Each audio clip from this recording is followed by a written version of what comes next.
Olá, caros amigas e amigos, tudo bem? Meu nome é Eduardo Saig, esse é mais um Cafezinho das 10, aqueles 10, 15, 20 minutinhos que a gente tira para conversar com os nossos colegas de recursos humanos. No episódio de hoje, eu vou falar com o Euclides Júnior sobre processos seletivos digitais em plataformas digitais. É a primeira vez do nosso colega Euclides aqui, deem as boas-vindas.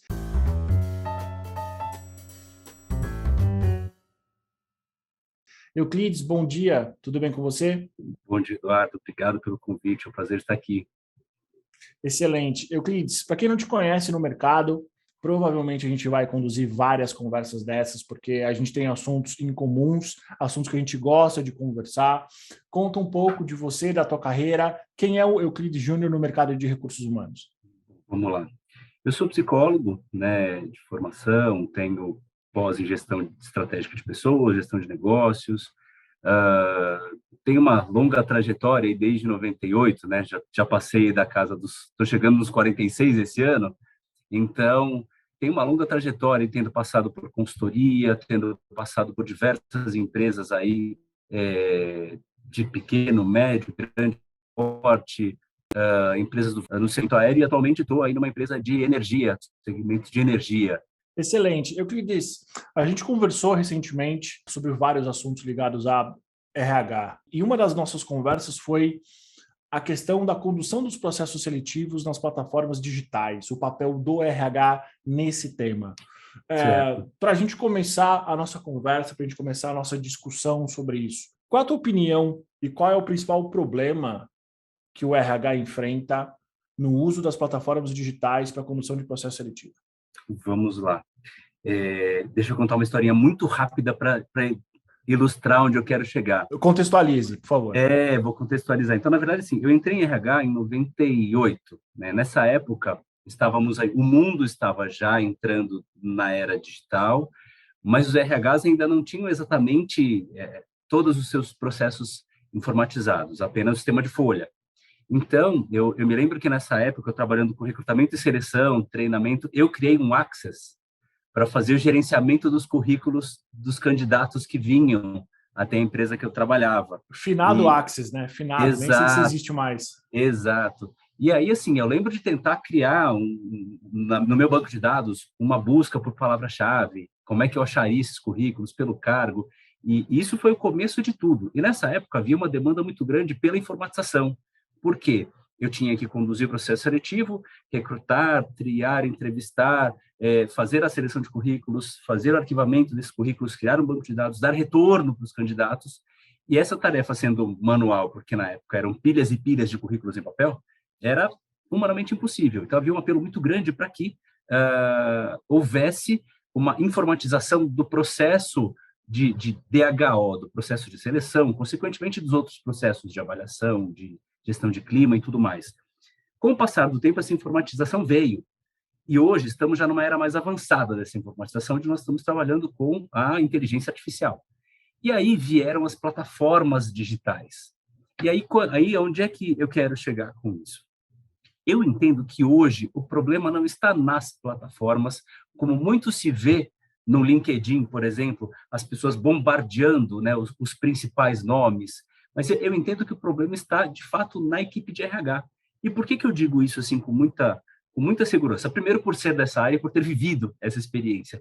Segundo, porque eu entendo o seguinte: entre aquele passado que eu citei na minha contextualização e o nosso momento atual, surgiu uma demanda que foi absorvida e entendida por essas empresas com o seguinte sentido: entrevistador, eu tenho uma ferramenta que vai te ajudar a encontrar o melhor candidato. Eu coloco ali os testes, as ferramentas, os recursos, então deixe a ferramenta trabalhar. E aí eu tenho lá testes de lógica, de português, de matemática, testes de vários tipos, e deixe a ferramenta trabalhar. E aí, só que o que acontece? No sentido de cada entrevistador, o RH de uma forma geral, com o objetivo de tentar otimizar a sua rotina e aproveitar ao máximo da ferramenta, esqueceu da sua tarefa de personificar os processos, de analisar como deve ser o processo de cada cargo. Porque por mais que eu tenha uma ferramenta e por mais recursos que ela tenha, e eu tive uma conversa como essa, inclusive até com um representante de uma dessas empresas, há pouco tempo, né? Eu disse, por mais que a ferramenta me dê uma possibilidade de avaliação, de análise de lógica, de português, de matemática, de inglês, de redação, teste em vídeo, eu não posso fazer o uso de todas essas ferramentas a todos os processos seletivos, do operacional ao tático ao estratégico. Eu preciso fazer o processo de acordo com o perfil da vaga. E esse é o problema, né? As pessoas citam no LinkedIn, por exemplo, que entram num processo para uma determinada... Euclides teve um problema na conexão dele, então travou para mim. Obviamente você não viu tudo isso acontecer, porque os milagres da edição existem. Então eu vou voltar, eu vou voltar agora com o Euclides. Euclides, você estava falando para a gente antes da pausa, pelo sinal, dos problemas que um RH ele vem enfrentando e muitas vezes de uma falta de cuidado, se eu posso dizer assim, com os processos seletivos. Você estava dizendo que os processos seletivos eles precisam ser cuidados de uma maneira individual. E aí foi quando teve o corte. Agora, se você puder continuar da onde parou, acho que seria interessante. Vamos lá. Primeiramente, peço desculpas aí pelo problema na internet. Acontece, a vida como ela é. Exato. É a vida como ela é.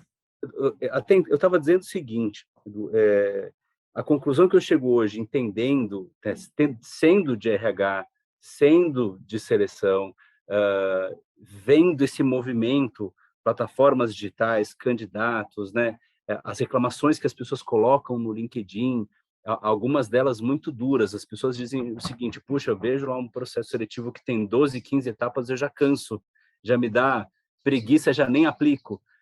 Eu entendo que o problema maior é, como você disse, acho que foi muito bem colocada essa palavra, a falta de cuidado com a criação do processo seletivo de acordo com o que é o nível hierárquico e o cargo em questão, sendo muito direto naquilo que nós precisamos, vinculado à possibilidade que a ferramenta dá, ao discurso comercial que as empresas têm de RH, deixe que a máquina trabalhe para você. E aí, assim, juntou-se uma coisa a outra.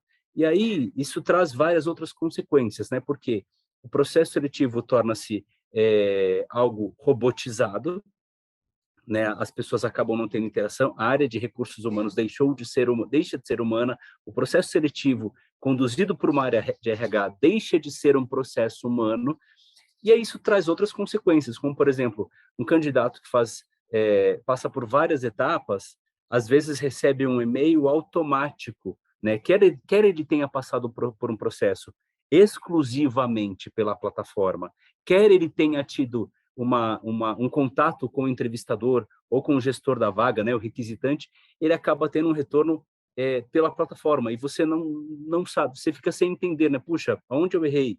Ou candidatos que não avançam para as etapas seguintes, às vezes semanas, às vezes até meses depois, recebem um e-mail de uma empresa, sendo que a pessoa já sequer lembrava que estava naquele processo seletivo. Então, são vários os problemas, mas eu entendo que todos recaem sobre essa falta de cuidado associada ao momento em que o RH abraçou com todas as forças esse discurso de deixa a máquina trabalhar por você, deixa a inteligência artificial trabalhar para você, esquecendo que nós somos recursos humanos. Recursos humanos são compostos por pessoas, e as pessoas têm que atuar, né? É isso que tem que ser mais forte do que a máquina, né? E como que o RH, por exemplo, ele consegue talvez criar um processo, criar um fluxo, criar uma melhor prática para que isso não aconteça? Porque é obviamente que estando no Brasil, país de terceiro mundo, onde a gente tem milhões de pessoas desempregadas, a consequência para a empresa ela acaba sendo muito pequena. Por quê? Porque você tem um certo número de vagas para X vezes 20 de candidatos.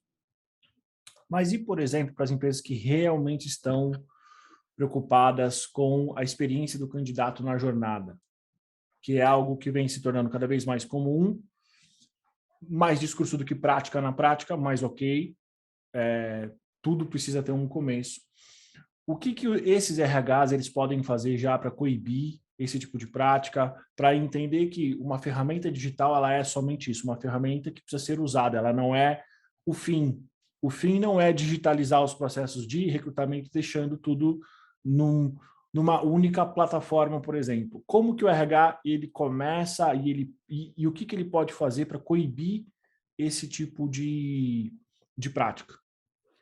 É um desafio muito complexo, eu diria, porque ontem, por exemplo, eu estava conversando com um colega que me disse que havia aberto uma vaga para supervisor de pessoal na empresa dele e que em menos de 48 horas ele tinha mais ou menos 5.000 aplicações, né? Isso tem a ver com o que você disse há pouco, um Brasil, um país de terceiro mundo, milhões de desempregados, foi potencializado com a pandemia. Então, assim, hoje em dia, concorrer a um processo seletivo é muito mais difícil do que passar no vestibular, às vezes mais difícil até do que passar no concurso público. É esse sentimento que as pessoas têm quando você olha para esses números impressionantes no LinkedIn, né? Mas eu te diria que, de fato, qual é o cuidado? Como o RH pode agir? De fato, assim, tentar simplificar o processo seletivo, né? Eu entendo, eu sou partidário do menos é mais, sabe? Apesar de eu ter uma plataforma, quer sejam, tem aí vários nomes, dois que estão na ponta do mercado, né? E um deles tem sido o mais massacrado nos últimos meses, né? Eu diria que assim, puxa, de fato, se eu estou contratando um auxiliar de logística, por exemplo, né? Eu preciso de todos aqueles testes? Não, eu não preciso. Se eu estou contratando um diretor que seja, eu preciso de todos aqueles? Também não, eu vou ter que usar outras estratégias, né? É pensar de forma estratégica no processo seletivo. Isso você não precisa fazer no momento em que você estiver implantando a ferramenta. Você pode fazer de uma forma pausada no momento em que as vagas surgirem. E, claro, em surgindo um tempo, vamos pensando nas outras oportunidades, nos outros processos, mas pensar de forma estratégica é pensar de fato naquilo que eu preciso. Será que de repente uma entrevista seguida de um teste situacional, seguido ou uma prova técnica, né? Seguido da entrevista com um gestor, 3 etapas curtas, RH, uma prova de habilidades, mas a prova do gestor não seria o mundo ideal? Claro, dependendo da vaga, eu preciso de mais, de outros participantes, de outros personagens atuando. Mas, puxa, você pensa num processo com 10, 12, 13, 14, 15 etapas, isso não existe, né?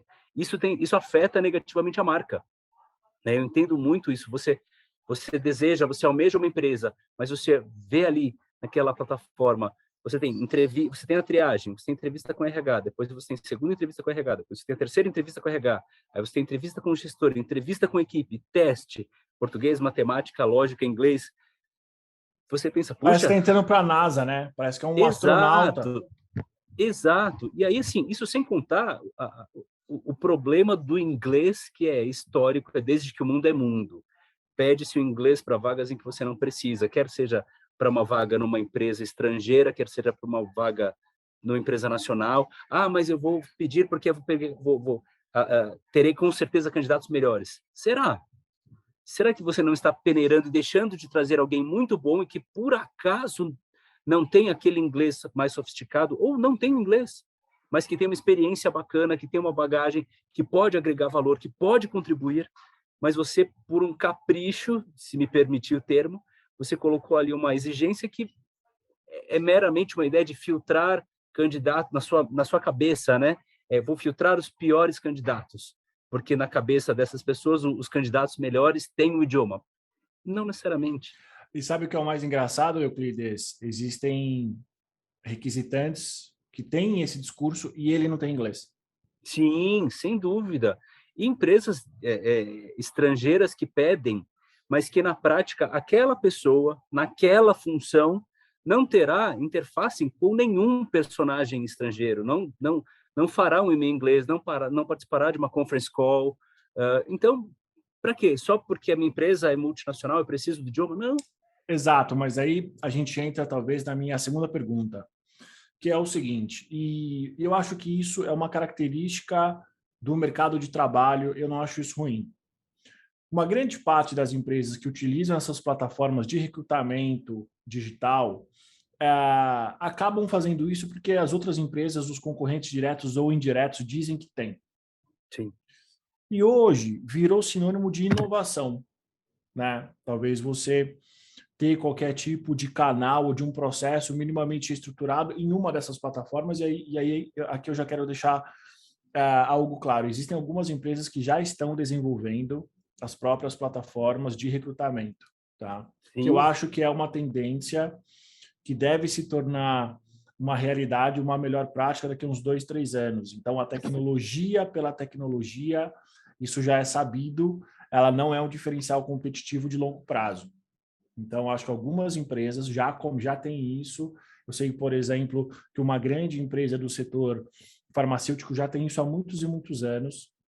Então, provavelmente, a gente vai começar a ver, não que a gente veja, por exemplo, empresas saindo do LinkedIn, porque eu acho que o LinkedIn é e vai continuar sendo a maior ferramenta de relacionamento profissional, mas talvez concordo. essas outras plataformas, o uso, eu percebo que vai ser talvez menor, elas terão menos clientes, né?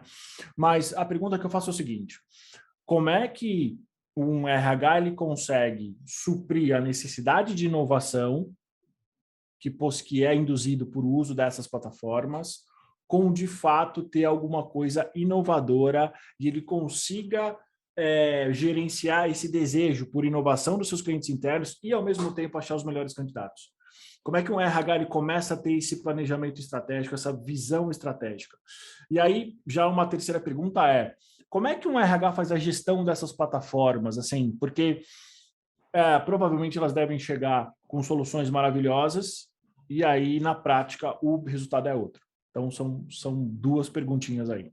Vamos lá, vamos de trás para frente. Eu acho que para facilitar o entendimento, eu entendo que as soluções, e aí, né, colocando de uma forma muito clara, eu entendo que o problema não está nas plataformas e sim nos RHs, né, como eu disse há pouco, que precisam entender a melhor forma de utilizar essa ferramenta e tem como fazer, né, essa plataforma e outras, elas vêm para ajudar, mas elas não podem ser entendidas como uma muleta, eu não posso me escorar na plataforma.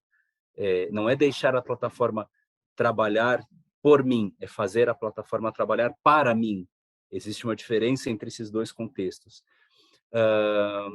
Eu entendo que o RH pode sim fazer a gestão, desde que dessas plataformas elas podem trabalhar nesse sentido, desde que de fato eu não atue de forma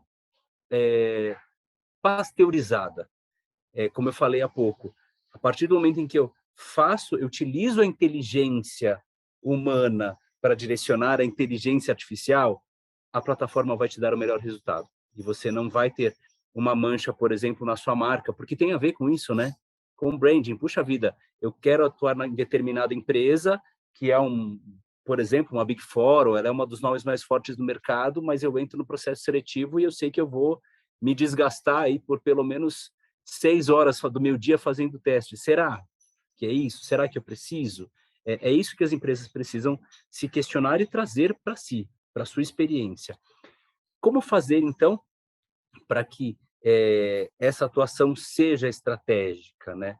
O primeiro ponto tá ligado à palavra estratégia em si, né? Onde estou, onde eu quero chegar, né? O que eu quero promover para o meu candidato, meu talvez colaborador, o meu futuro colaborador, como a experiência do colaborador com a minha empresa, para que ele, puxa, sendo aprovado ou não na minha empresa, ele tenha uma boa referência, né? Ele não seja um propagador do caos, né? Ele não sai do meu processo seletivo dizendo, empresa X, olha só, eu fiz esse processo com vocês e puxa vida, que processo mais esdrúxulo. E isso nós vemos todo dia no LinkedIn. E quer queira, quer não queira, essas postagens, elas têm uma visualização, um alcance muito rápido, em progressão geométrica. Então, puxa vida, eu preciso pensar de fato num conceito que se fala muito e talvez na área de seleção tenha se aplicado pouco. Tem se falado muito na experiência do colaborador, mas você tem que pensar também na experiência do candidato, né? Eu preciso fazer com que a pessoa faça o processo Claro, a melhor resposta é a aprovação. Se ela não vier, que eu tenha um candidato com uma porta aberta, claro, caso ele seja aderente. Se ele não for aprovado, que eu tenha a possibilidade de chamá-lo num segundo momento e ele não fique com aquele sentimento de que, puxa vida, eu vou de novo ter que fazer toda aquela bateria de testes, talvez eu não queira. Talvez não valha a pena, porque se o processo seletivo é assim moroso, imagine o que acontece lá dentro. Então, assim, eu tenho que juntar esses conceitos. Experiência do colaborador, experiência do candidato, né, nesse conceito que está muito em alta hoje em dia, né, de experiência do profissional, para que a pessoa tenha uma jornada feliz desde a sua aplicação até o seu ingresso, ou se ele não for aprovado, mas que ele tenha a sensação de que, puxa, foi um processo seletivo bem conduzido. Talvez eu não tenha sido aprovado, mas eu entendi que foi bem conduzido. Eu fui respeitado enquanto um ser humano, por um ser humano RH que está do outro lado. Excelente. Euclides, uma coisa que me vem agora à cabeça, por exemplo, quando a gente fala do uso dessas plataformas, dessas ferramentas em linhas gerais, que tipo de conhecimento técnico que o RH precisa ter, talvez até sobre o próprio funcionamento das disciplinas de recursos humanos para ele conseguir gerenciar? E aí aqui eu vou trazer talvez um ponto. Você acha, por exemplo, que o termo de competência, o que é uma competência, ele precisa ser melhor entendido para que o RH use a ferramenta para achar? Sim, sim, sim. Eu entendo que sim. Eu entendo que o termo competência, agora ele está sofisticado, né? Agora são hard skills e soft skills. Não, o termo competência meio que caiu em desuso, né? Mas sim, porque se você pensar, por exemplo, se voltar naquele meu histórico lá atrás do Access, eu tentei criar um mecanismo que buscasse palavra-chave do currículo, né? Pelo Access. Ferramentas, por muito tempo, buscavam currículo por palavra-chave.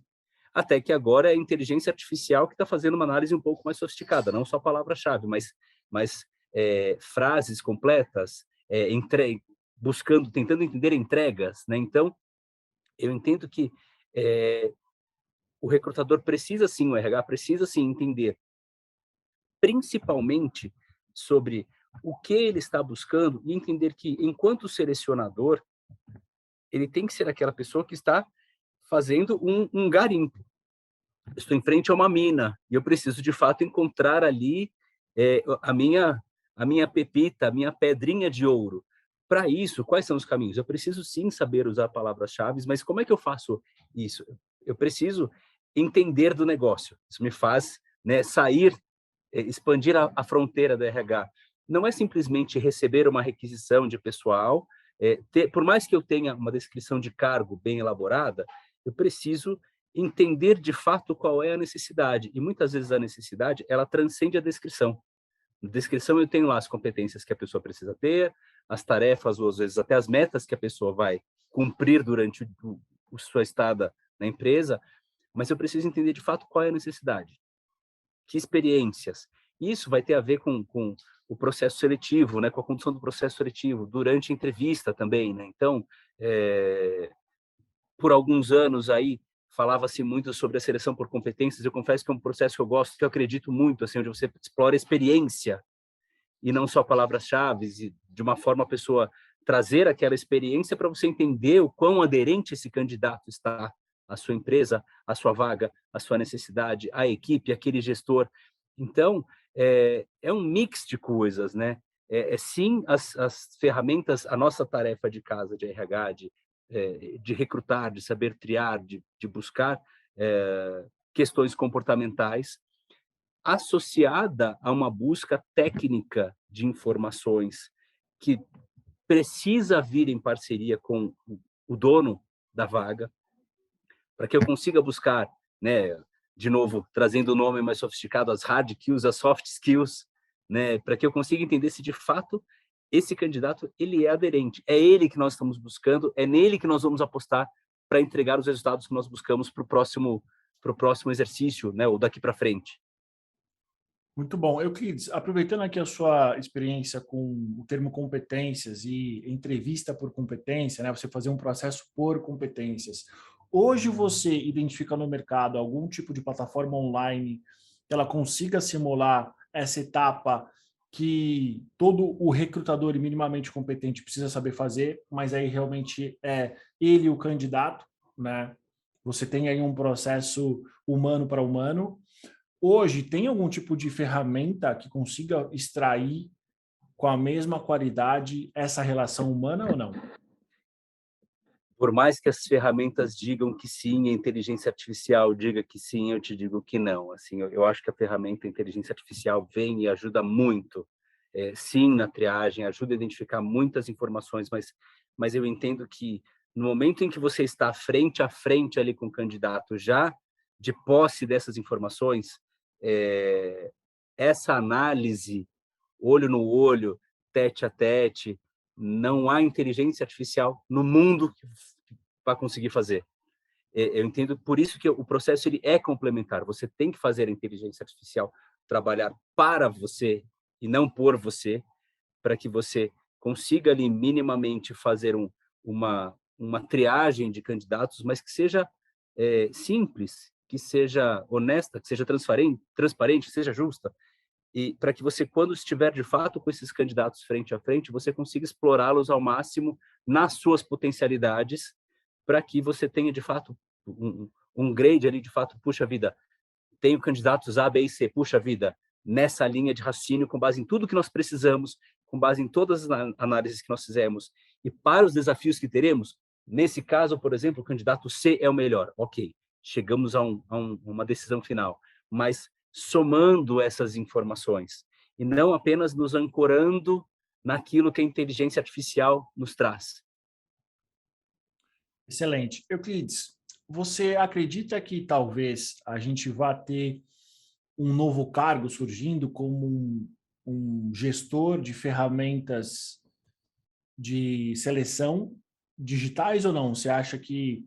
É, Eu acredito que sim, você acha que Eduardo, sim? porque eu acredito que possa sim, Talvez porque como alguma coisa parecida como um gestor de canais de atração, por exemplo. eu acredito que sim, eu acredito que sim, porque eu entendo que hoje em dia, e é uma coisa que eu leio muito na internet, fala-se muito no mercado, né? É aquela velha história, toda tarefa que é operacional demais, em algum momento a máquina vai passar a fazer por você. Daí a importância da relação humana, da inteligência emocional, da importância da adaptação, porque a tarefa do recrutamento em si, claro, precisa ser pensado, muito pensado, precisa ser bem delineado. Eu entendo que é uma tendência que seja feito pelas máquinas, pela inteligência artificial, mas chega um momento, a máquina vai até a página 2. A partir da página 2 é o selecionador olho no olho. E isso, esse contato, o contato da experiência, o contato dos jobs que eu tive, dos trabalhos que eu fiz, das entregas que eu fiz, dos sucessos e dos insucessos que eu tive ao longo da minha jornada, dos sucessos e frustrações, a máquina não vai medir isso. Isso é no olho no olho. Então, eu entendo sim que para uma primeira fase do processo seletivo, os canais digitais, as ferramentas, elas vão sim ser a tendência. E até como você mesmo comentou, né? E eu concordo contigo. Eu entendo que com talvez o termo seja com a democratização da inteligência artificial, sim, as empresas vão cada vez mais ter recursos como hoje essas plataformas têm, e o processo seletivo vai ficar a cargo das empresas, ao ponto delas terem, claro, precisamos pensar na estratégia para isso, pensarem nesse branding desde o início, pensando na experiência desde o início e trabalhando a sua marca junto ao seu candidato, junto ao seu colaborador desde o início, para que eu faça de fato para que eu venda a minha marca como uma marca empregadora, que é o que todo mundo quer hoje, né? Mas eu entendo que sim, aquela história como eu comentei há pouco, as tarefas que são extremamente operacionais, eu entendo que tendem a ser operacionais e repetitivas, né? elas tendem a ser absorvidas pela inteligência artificial, mas num determinado ponto para frente, é o profissional de RH lidando, quer seja com o seu colaborador, quer seja com o seu candidato, isso não temos como fugir a isso. Aproveitando que talvez a gente tenha não criado um possível cargo novo, vamos colocar do gestor de canais de atração digital, mas pensando um pouco nessa figura, talvez que até já exista, né, oficialmente, e é claro que isso aqui é só uma brincadeira. Sim. E também para a gente fechar esse nosso episódio, pensando nisso, pensando que com certeza a área de recrutamento e seleção ela vai cada vez mais evoluir para esse híbrido entre etapas digitais e etapas presenciais, humanas. Sim. Quais seriam as 3 principais competências que um profissional que trabalha com recrutamento e seleção, talent acquisition, precisa ter para ele conseguir abranger esse futuro de curto prazo, para ele ser um bom profissional, para ele ser um profissional competente? Aqui entendendo o profissional competente como aquele profissional que ele consegue, ao mesmo tempo, encontrar os candidatos dentro do perfil desejado e gerar uma boa experiência para os candidatos ao longo desse processo. De uma maneira muito simples e muito prática, é assim que a gente vai definir um bom candidato. Quais são as principais competências? Talvez as 3 principais competências que você acredita que sejam, que esses profissionais tenham que ter.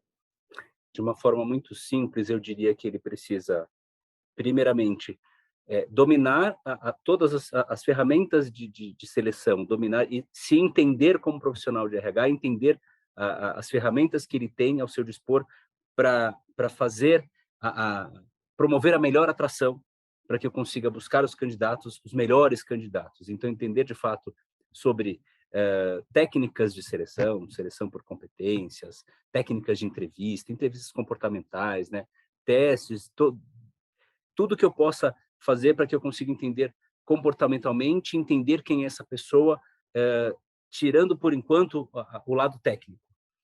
Quanto ao lado técnico, eu preciso, de fato, entender sobre o negócio, né? É uma coisa que se fala há muito tempo, que o RH precisa ser estratégico. Acho que o mote já mudou, né? Eu venho desse tempo, onde dizia-se que o RH precisa ser estratégico, de que o RH precisa ocupar o seu lugar.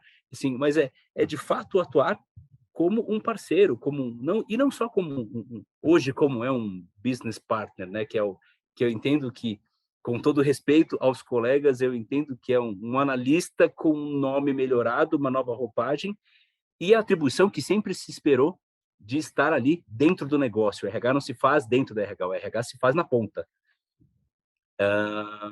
E um conhecimento muito sólido de técnicas de busca e de informática como um todo, para eu conseguir lidar com essas ferramentas, para eu conseguir utilizar essas ferramentas, para conseguir falar eu não diria lógica de programação, porque, por exemplo, fala-se muito hoje sobre a programação em Excel, você saber como programar para você ter uma fluidez melhor nas ferramentas. Mas eu preciso ter um conhecimento bastante sólido de lógica. Eu acho que lógica é um conhecimento forte, porque eu consigo... É a velha história que se fala desde que o mundo é mundo. Você precisa saber perguntar, você precisa saber fazer perguntas. Isso quer seja numa conversa, quer seja para a ferramenta, quer seja para um candidato, né? Então, para eu buscar a melhor competência, para eu buscar o melhor candidato, para eu buscar a melhor referência, a melhor experiência, eu preciso saber perguntar. Então, eu faria um mix aí entre as ferramentas de RH, as ferramentas de seleção, saber o que eu, como RH, tenho ao meu dispor para trazer e oferecer a melhor experiência, associado ao conhecimento técnico daquilo que se espera desse profissional, desse candidato, aonde esse candidato vai entrar, que área é essa, o que ela faz, dentro de que contexto, dentro de que mercado ela está inserida. Não é só saber, por exemplo, que eu vou contratar para a área de logística. É a área de logística que trabalha com que players, aonde ela atua, quem são os concorrentes, para que eu tenha repertório, para que eu tenha envergadura para buscar o melhor profissional, porque é só assim que você consegue buscar o melhor profissional. Associado a um conhecimento grande sobre técnicas de pergunta, o saber perguntar, né? as técnicas para que eu consiga fazer a melhor pergunta, para que eu consiga buscar a melhor palavra-chave, para que eu consiga, na interação com a ferramenta, quer seja uma ferramenta do mercado, quer seja a minha, como é que eu vou fazer essa ferramenta trabalhar para mim? Que perguntas eu preciso fazer para que a ferramenta encontre ali o melhor candidato, encontre o melhor skill, encontre a melhor competência, encontre o melhor perfil? É a lógica que você falou, né? Exato, Ter um pensamento lógico estruturado. exato. Excelente. Euclides, quero agradecer pelo seu tempo. Acho que foi o primeiro de várias conversas que nós teremos ao longo desse ano. Será um prazer.